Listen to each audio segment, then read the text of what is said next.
Assalamualaikum warahmatullahi wabarakatuh. Salam Malaysia Madani, salam The Greater Bumiputra. Kepada para usahawan di luar sana, saya Muhammad Azman Baharul, Presiden Perdasama, ingin menjemput menyertai The Perdasama Excellent Gala Dinner yang akan diadakan pada 2 November 2025 bertempat di KSL Esplanade Hotel di Kelang.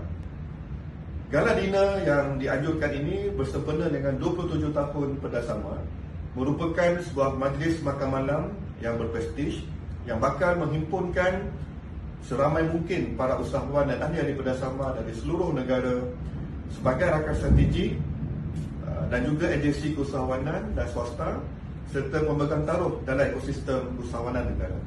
Sudah tentu majlis ini bertujuan untuk mengiktiraf pencapaian cemerlang para usahawan dan ahli-ahli Perdasama bagi mengukuhkan jaringan kerjasama.